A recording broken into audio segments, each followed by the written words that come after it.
guys, I hope everybody's doing okay. I have a story to tell you guys. As embarrassed and as ashamed I am to tell this story, I know that there's a message in it because it definitely opened my eyes and my heart to the importance of this message. And so I'm going to tell you guys what happened to me yesterday.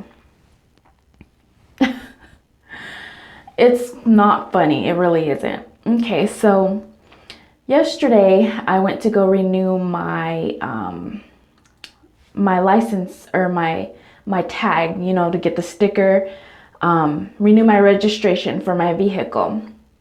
And in our small little town, we don't have the motor vehicle department or the place where you actually get your tag from here. So you have to drive about 15 to 20 minutes away to go get in the next town to go get your registration. So I went there. I went by myself because my husband had just got off of work. He was tired and my tags were expired. I needed to go and get it done. But anyway, I went by myself.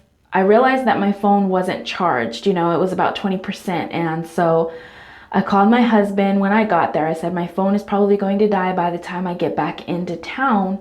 So, when I was getting ready to leave, I said, it should, I called him and I said, it should take me about 15 to 20 minutes to get there because, I'm 15, 20 minutes away from anybody that I know, you know what I mean?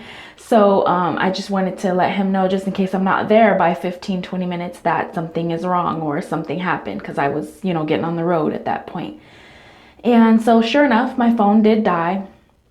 I don't have air conditioning in my van. My van's air conditioner went out. We have to buy a motor blower and, it's just a long story. But so to make a longer story short, I was super hot. It was 91 degrees in the car yesterday. It was piping hot. And, here in Alabama, the humidity makes it feel even hotter. So I was sweating. I was hot. I was like, Lord, if I could just, I was thinking on the way home, I could get me a soda or something to cool me down, And I don't usually stop and get something to drink like that, And anyway, I was in the middle of the highway. It wasn't like there was a gas station in between where I was to get to town, into my town, that I could get a soda. So I had to wait to get into town anyway. The Holy Spirit was like, wait until you get home. Your husband's already waiting on you. You don't need to spend the extra money, you know what I mean, on a drink. Money that I don't have right now, that's what the Holy Spirit told me to do. Just go home, get you a cup of water, get you a glass of water, and call it good, right? So I was like, I heard the Holy Spirit clearly say that to me, go home, go home. And you know how your flesh is, man, I'm really thirsty, I'm hot, I just want something right now. So I decided to stop at a store that I usually don't stop at the end of town, which is still only about 3-4 minutes away from my home, but I never go there. So I just decided to go there. It's a newer store. I just decided to go in there. Going against the Holy Spirit because I was very hot. I was very, I was sweating. I needed something. So I was like, I could fit 1 or 2 minutes to go get me a soda or a fountain drink or something like that. And I don't even drink soda, but I was just that hot, And so, and I was thinking that might be the cheapest thing for me to get instead of getting, a cold drink out of the refrigerator or something like that. So I was like, let me go get a cup of soda from the fountain. So I'm walking around the fountains. This store has everything you can think of. Cappuccinos, Slurpees, anything you can think of. Fountain drinks, coffee, everything, all these different machines. So I'm walking around the machines, and I spot a milkshake machine. Haven't had a milkshake in forever. And then on top of that, I love milkshakes. So they had all kinds of different flavors, It was like one of those, it looked like a phone on it. It was like a touch screen machine. It was so cool. I was intrigued. I was like, a milkshake, milkshake. So the milkshake machine, I go up to the milkshake machine and it has a little cup holder in it for you to make a milkshake in. And what it did was it actually went up into the machine and it made your milkshake. So I was like, okay, this is really cool, you know, and it said start here. And I was like, okay, I'm looking around. I see the cups, the styrofoam cups that are right next to the machine. And so, you know, they have like the 16 ounce, the 20 ounce, the 24 ounce or whatever. I grabbed the smallest one, you know, because I just needed something real quick. I didn't, you know, I can't drink much of a milkshake. So I just grabbed the smallest one, and I put the cup in the machine in the little cup holder. And then it said start here, and it said, how thick do you want your milkshake? Do you like it thin, medium, or thick? And I said thick, you know, I want a thick milkshake. So I hit thick, and then the machine starts. It goes like that. And then the machine is a big square, you know, and the cup disappears into the machine, and you hear this noise like it's making something. I'm like, okay, this is really, really cool, you know. So I'm like sitting there, I'm gonna have a milkshake, you know, da da da. And then the machine starts making this funny noise. And then I'm starting to look around like, okay, you know, what did I do? The clerk is looking at me, everybody's looking at me, like, what did you do? You know, I'm embarrassed. I'm like, oh my goodness. And then, you know, the little cup is done making the milkshake. It comes down, and the styrofoam cup is in shreds. It's literally in shreds. Like the machine totally ate the cup. So I'm looking around like, what did I do wrong? Like, what's going on? You know, it wasn't funny. It really wasn't funny. It still isn't funny. And so the clerk comes over, and he looked at me, he looked at the machine, he looked at me, he looked at the machine, and then he started shaking his head. And I was like, oh boy, what did I do? And so next thing you know, he grabs a towel, and then he opens up the actual machine.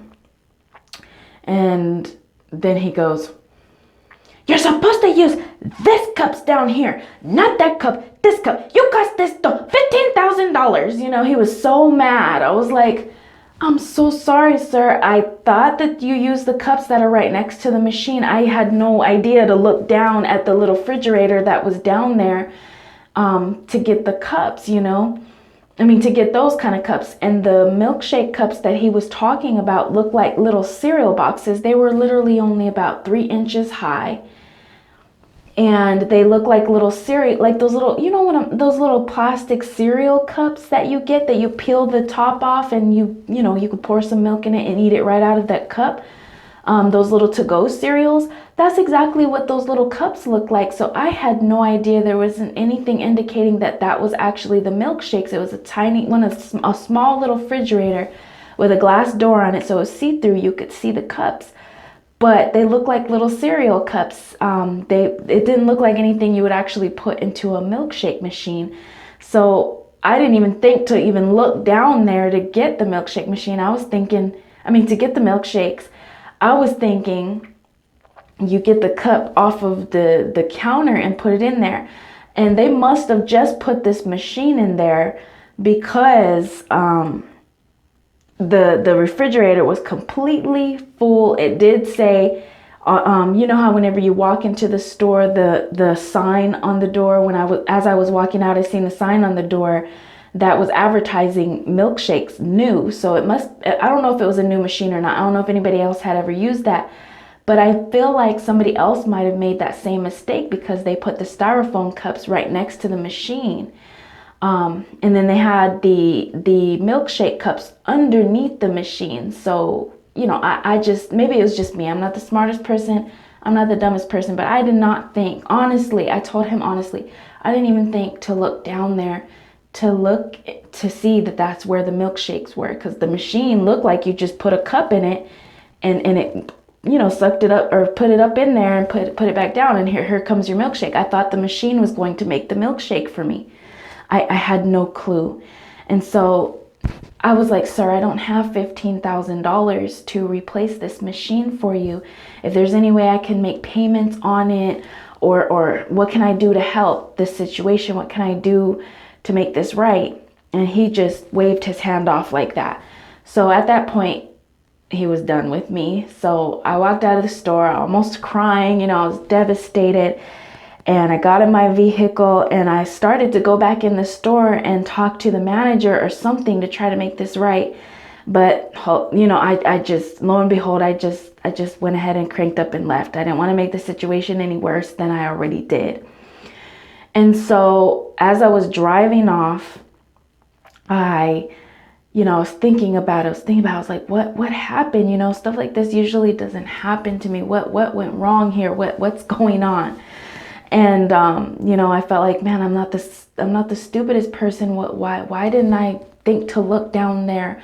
Why didn't I think to look around for a milkshake cup? I was beating myself up, and the first thing the Holy Spirit brought into my mind after I beat myself up about it for about not 10 minutes, but until I got home anyway, and I explained the whole situation. And after I sat down and I calmed down about it, God said, you disobeyed. I told you to go home. I told you to go home. This whole thing would have been avoided if I would have just went home like I was supposed to. Duh. You know what I mean? So 3 things I should say I learned. When God tells you to do something, you've got to go against that flesh. You've got to go against what you're desiring, what your flesh man is desiring, and you've got to do what he says. The importance of it. The second thing I learned was the importance of it is so important. God knows. He knew that would happen. He knew that would happen. So he was warning me to go home, just go home, and I didn't listen. And the third thing I learned was listen to the Holy Spirit. I mean, that's just the key. But I am hoping and I am praying that they at least move the cups, or that they at least, at least put a sign or something like that, so that nobody else makes that mistake. Because the embarrassment, the humiliation, everything was just all at once, hit me all at once. And, I'm still thinking about it, because I'm hoping and I'm praying that I didn't mess up that man's machine, but he sure thought I did. But I don't know if I did or not. I don't know. So I'm not sure if I should call the store and find out if they fixed it or what. But, I'm going to pray about it. Continue to pray about it. But the main thing was, Zipporah, listen to the Holy Spirit. So my message in this, y'all, is no matter what's going on, no matter what it is in your life, if God tells you to do something, you do it. It doesn't matter how small you think it is. It doesn't matter how insignificant you think it is. It doesn't matter if it's down to a cold beverage. God cares about everything. Don't let my $15,000 mistake in 2 minutes, I caused $15,000 of damage potentially, happen to you. You know what I'm saying, guys? I'm so serious when I say this. You never know what can happen. You never know what will happen. God knows. And if God told you to do something, you obey him. Obey him, obey him, obey him. I love you guys. I hope you guys have a good day. Bye.